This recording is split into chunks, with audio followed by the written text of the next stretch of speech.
Standard 3, Subject English, Lesson number 8, These and Those.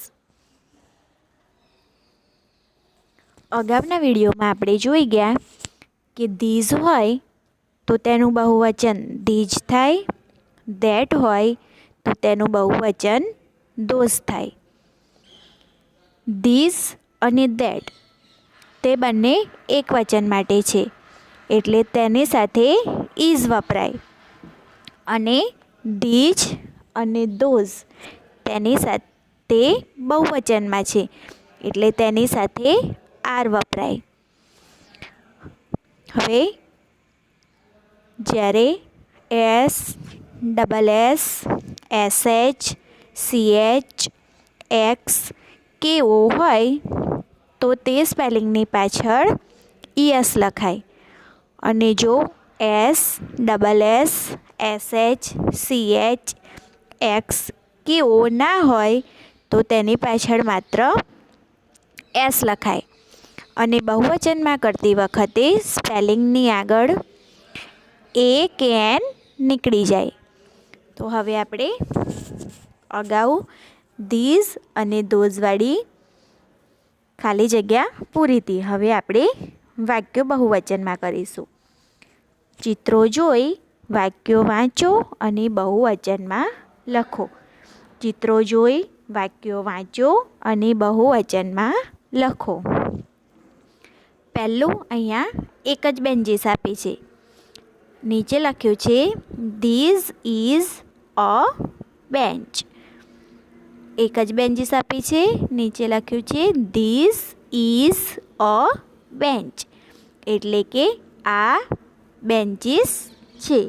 હવે સામે આપણને બે બેન્ચીસ આપી છે એટલે એક કરતાં વધારે છે, એટલે કે આ બેન્ચીસ બહુવચનમાં છે. એટલે જ્યારે આપણે આ બહુવચન કરીએ ત્યારે ધીઝ છે તેનું બહુવચન થશે ધીજ, ઇઝનું બહુવચન થશે આર, અને અ બેન્ચનું બહુવચન થશે બેન્ચીસ. બેન્ચના સ્પેલિંગની પાછળ ઈએસ લાગ્યો છે તો S, double S, SH, CH, x કે ઓ હોય તો તે સ્પેલિંગની પાછળ ઈએસ લાગે. તો અહીંયા બેન્ચ છે તેની પાછળ સીએચ છે એટલે બેન્ચના સ્પેલિંગની પાછળ ઈએસ લાગશે, અને અહીંયા એ કે એન જે પણ હોય તે નીકળી જશે. એટલે ધીઝ ઇઝ અ બેન્ચ તો તેનું બહુવચન થશે ધીજ આર બેન્ચીસ.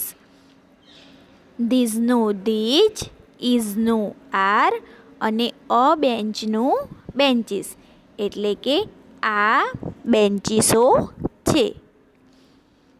બીજું ધેટ ઇઝ એન એક્સ. આ કુહાડી છે, એક જ છે એટલે કે એક વચનમાં છે, એટલે નીચે લખ્યું છે ધેટ ઇઝ એન એક્સ, એટલે પેલી અથવા તો તે કુહાડી છે. હવે આપણે આગળ જોઈએ તો 1, 2, 3 અને 4 કુહાડી છે એટલે કે તે બહુવચનમાં છે.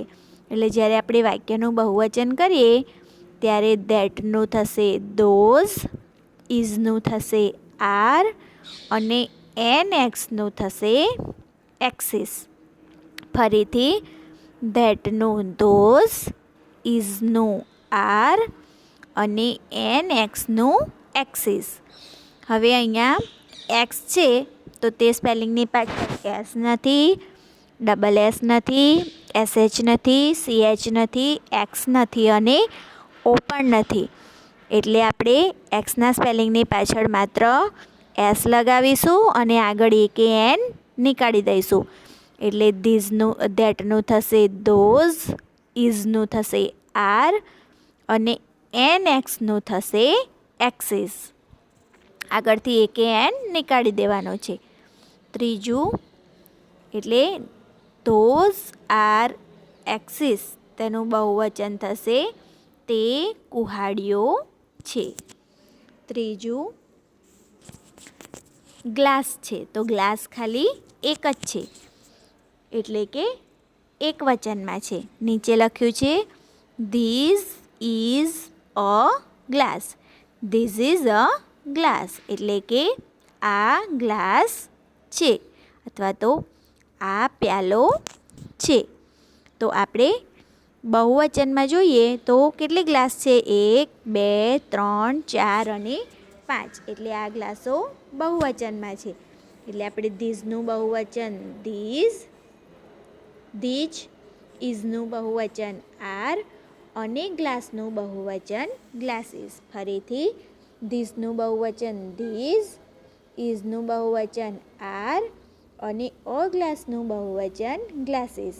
તમે અહીંયા ગ્લાસનો સ્પેલિંગ જુઓ તો ગ્લાસના સ્પેલિંગની પાછળ ડબલ એસ આપ્યો છે. તો S, double S, SH, CH, X અને ઓ હોય તો તે સ્પેલિંગની પાછળ ES લાગે. એટલે આપણે ગ્લાસના સ્પેલિંગની પાછળ ES લગાવ્યું એટલે થશે ગ્લાસીસ.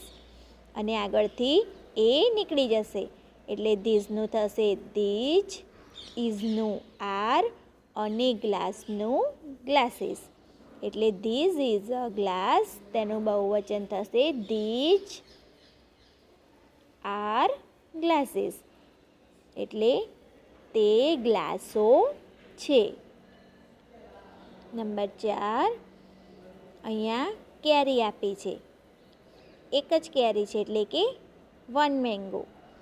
તો તેને આપણે અંગ્રેજીમાં કહીશું, અંગ્રેજીમાં વાક્ય આપ્યું છે ધેટ ઇઝ અ મેંગો. બીજી વખત ધેટ ઇઝ અ મેંગો એટલે કે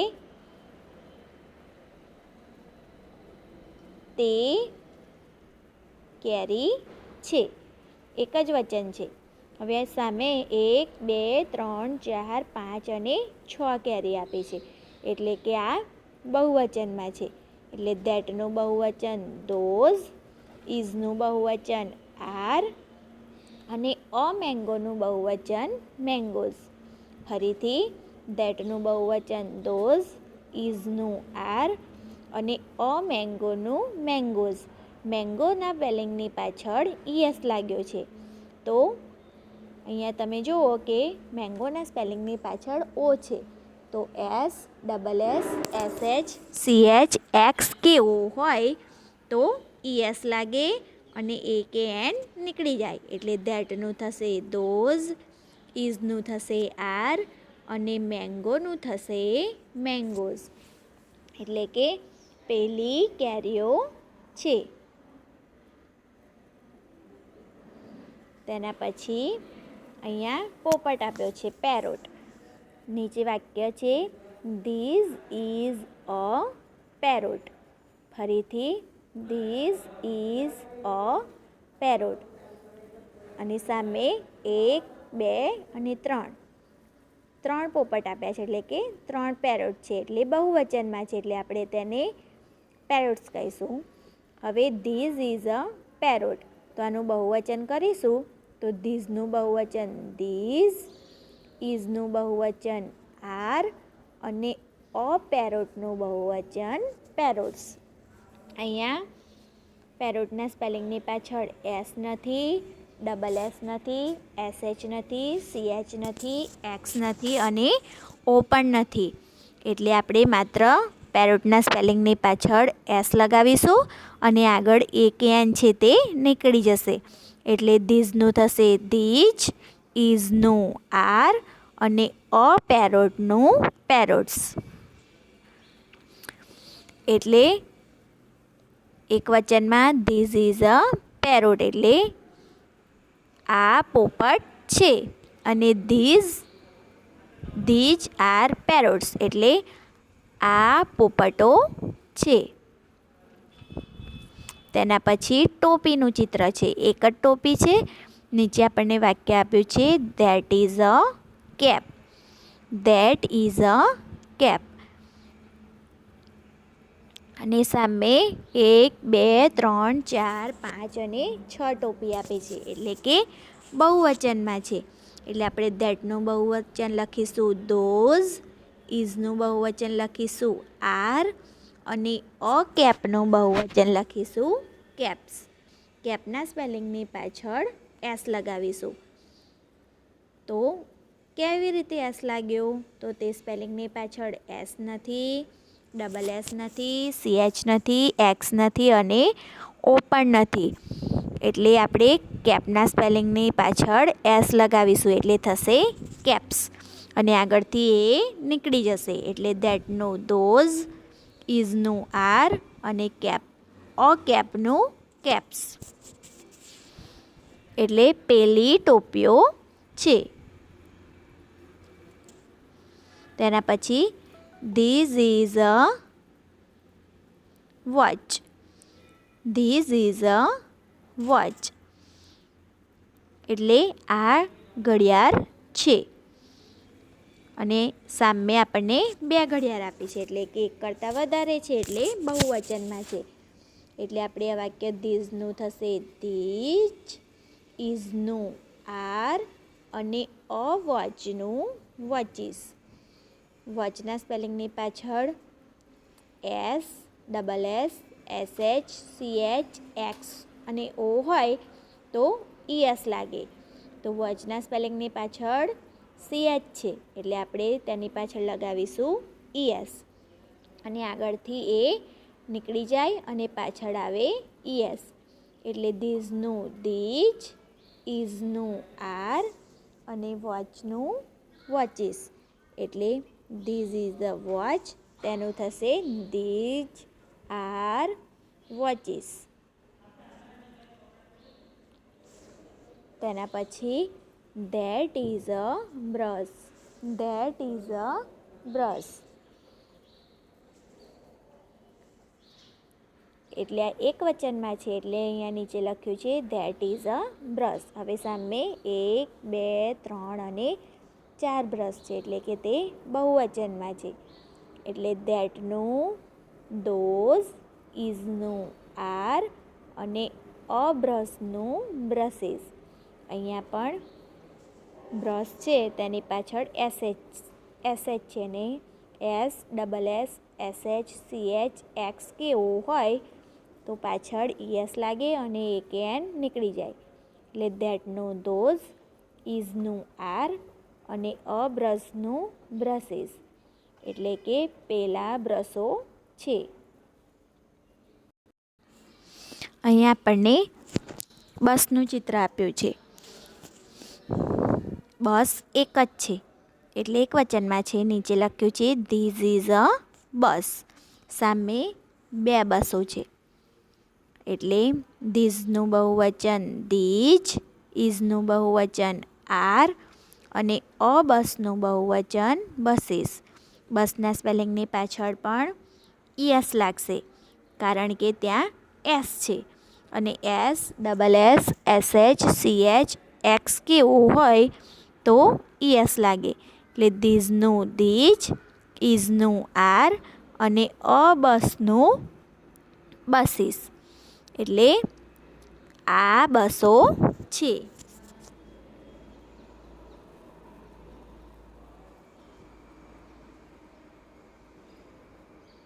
તેના પછી that is an elephant. That is an elephant એટલે પેલો હાથી છે અથવા તો તે હાથી છે. એક જ છે એટલે એક વચનમાં છે. હવે સામે 2 આપ્યા છે એટલે કે આ બહુવચનમાં છે. એટલે ધેટનું થશે ધોઝ, ઇઝનું થશે આર અને એન એલિફન્ટનું થશે એલિફન્ટ્સ. એલિફન્ટના સ્પેલિંગની પાછળ એસ લાગશે અને આગળથી એન નીકળી જશે. એસ શાના માટે લાગ્યો? કારણ કે તેની પાછળ એસ નથી, ડબલ એસ નથી, SH નથી, CH નથી, એક્સ નથી અને ઓ પણ નથી. એટલે આપણે એલિફન્ટના સ્પેલિંગની પાછળ એસ લગાવીશું અને એક એન નીકળી જશે. એટલે ધેટનું ધોઝ, ઇઝનું આર અને એન એલિફન્ટનું એલિફન્ટ્સ. એટલે ધેટ ઇઝ એન એલિફન્ટ તો તેનું બહુવચન થશે ધોઝ આર એલિફન્ટ્સ. તેના પછી these is a dress. These is a dress તો ધીઝ આ ડ્રેસ છે અને સામે બે ડ્રેસ આપ્યા છે એક કરતાં વધારે, એટલે ધીઝનું ધીજ, ઇઝનું આર અને અ ડ્રેસનું ડ્રેસીસ. ધીઝનું ધીજ, ઇઝનું આર અને અ ડ્રેસનું ડ્રેસીસ. હવે ડ્રેસના સ્પેલિંગની પાછળ ડબલ એસ છે, તો S double S SH CH x કે ઓ હોય તો તે સ્પેલિંગની પાછળ ઈએસ આવે, એટલે આપણે ડ્રેસના સ્પેલિંગની પાછળ લગાવીશું ઈએસ, એટલે થશે ડ્રેસીસ અને અહીંયાથી એ નીકળી જશે, એટલે ધીઝનું ધીજ, ઇઝનું આર અને અ ડ્રેસનું ડ્રેસીસ. એટલે ધીઝ ઇઝ અ ડ્રેસ, તેનું બહુવચન થશે ધીઝ આર ડ્રેસીસ. તેના પછી ડીશનું ચિત્ર છે, તો નીચે લખ્યું છે that is a dish, that is a dish. હવે સામે એક કરતાં વધારે છે, 1 2 3 4 ને 5 છે, એટલે એક કરતાં વધારે છે, એટલે કે બહુવચનમાં છે, એટલે ધેટનું ધોઝ, ઇઝનું આર અને અ ડીશનું ડીસીસ. ધેટનું ધોઝ, ઇઝનું આર, અ ડીશનું ડીસીસ. તો ડીશના સ્પેલિંગની પાછળ ઈએસ આવશે અને એ કે એન નીકળી જશે. અહીંયા ડીશનું સ્પેલિંગ જુઓ તો એસએચ છે અને S double S SH CH x કે ઓ હોય તો તે સ્પેલિંગની પાછળ ઈએસ આવે, એટલે આપણે ડીશના સ્પેલિંગની પાછળ ઈએસ લગાવીએ તો થાય ડીસીસ. એટલે ધેટ ઇઝ અ ડીશ, તો તેનું બહુવચન ધોઝ આર ડીસીસ. ધેટનું ધોઝ, ઇઝનું આર અને અ ડીશનું ડીસીસ. તેના પછી કૂતરાનું ચિત્ર છે, તો નીચે લખ્યું છે these is a dog, these is a dog. સામે બે કૂતરા છે, એટલે એક કરતાં વધારે છે, એટલે ધીઝનું બહુવચન ધીજ, ઇઝનું આર અને અ ડોગનું ડોગ્સ. ડોગના સ્પેલિંગની પાછળ એસ કે ઈએસ અને એ કે એન નીકળી જાય. તો અહીંયા ડોગનો સ્પેલિંગ જુઓ તો ડોગના સ્પેલિંગની પાછળ એસ નથી, ડબલ એસ નથી, એસએચ નથી, સીએચ નથી, એક્સ નથી અને ઓ પણ નથી, એટલે ડોગના સ્પેલિંગની પાછળ લાગશે ખાલી એસ, એટલે ડોગ્સ થઈ જશે અને વાક્ય બનશે ધીઝનું ધીજ, ઇઝનું આર અને અ ડોગનું ડોગ્સ, એટલે ધીઝ ઇઝ અ ડોગ, તો તેનું બહુવચન ધીઝ આર ડોગ્સ. તેના પછી બોક્સનું ચિત્ર છે, તો બોક્સના ચિત્રની નીચે લખ્યું છે that is a box, that is a box. સામે જુઓ તો 1 2 3 અને 4 ચિત્રો આપ્યા છે, 1 2 3 અને 4. ધેટ ઇઝ અ બોક્સ, તો 1 2 3 4 ચિત્રો છે, તો ધેટનું બહુવચન ધોઝ, ઇઝનું આર અને અ બોક્સનું બોક્સીસ. ધેટનું ધોઝ, ઇઝનું આર, અ બોક્સનું બોક્સીસ. બોક્સના સ્પેલિંગની પાછળ એક્સ છે, એટલે તેના પાછળ લાગશે ઈએસ. શા માટે ઈએસ લાગશે? તો એસ બોક્સના સ્પેલિંગની પાછળ S double S SH CH x કે ઓ હોય તો ઈએસ લાગે, એટલે બોક્સના સ્પેલિંગની પાછળ એક્સ છે જ, એટલે આપણે બોક્સના સ્પેલિંગની પાછળ ઈએસ લગાવીશું અને એ નીકળી જશે, એટલે ધેટનું ધોઝ, ઇઝનું આર અને અ બોક્સનું બોક્સીસ, એટલે બનશે ધોઝ આર બોક્સીસ. તેના પછી these is a cup, these is a cup, એટલે આ કપ છે. સામે જોઈએ તો 1 2 3 4 5 અને 6 કપ છે, એટલે કે બહુવચનમાં છે. એટલે આપણે ધીઝનું બહુવચન લખીશું ધીજ, ઇઝનું આર અને અ કપનું થશે કપ્સ. કપના સ્પેલિંગની પાછળ એસ લગાવીશું. શા માટે એસ લગાવીશું? તો કપના સ્પેલિંગની પાછળ એસ નથી, ડબલ એસ નથી, એસએચ નથી, એક્સ નથી અને ઓ પણ નથી. એટલે આપણે કપના સ્પેલિંગની પાછળ માત્ર એસ લગાવીશું અને એ કે એન નીકળી જશે. એટલે ધીઝનું ધીજ, ઇઝનું આર અને અ કપનું કપ્સ. એટલે ધીઝ ઇઝ અ કપ, તેનું બહુવચન થશે ધીજ આર કપ્સ. એટલે આ કપો છે. તેના પછી that is a ટમાટો. That is અ ટમાટો એટલે તે ટામેટું છે. હવે સામે 1 2 3 4 ને 5 ટામેટાં આપ્યા છે. એટલે એક કરતાં વધારે છે અને બહુવચનમાં છે.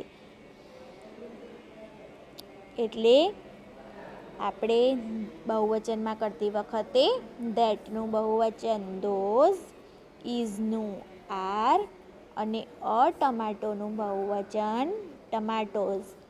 ટમાટોના સ્પેલિંગની પાછળ આપણે લગાવીશું ઈએસ. અહીંયા તમે જુઓ તો ટમેટોના સ્પેલિંગની પાછળ ઓ આપેલો છે. તો S, double S, SH, CH, x કે ઓ હોય તો ઈએસ લાગે. એટલે ટમેટોના સ્પેલિંગની પાછળ ઓ છે એટલે ઈએસ લાગશે. એટલે થશે ટમાટોઝ અને એ કે એન નીકળી જશે. એટલે ધેટનું ધોઝ, ઇઝનું આર અને અ ટમાટોનું ટમાટોઝ. એટલે ધેટ ઇઝ અ ટમાટો, તો તેનું બહુવચન થશે ધોઝ આર ટમાટોઝ. એટલે પેલા ટામેટાઓ છે અથવા ટામેટાં છે. હવે ચિત્રમાં રંગ પૂરો અને કવિતા ગાઓ. વિદ્યાર્થી મિત્રો, તમારે અહીંયા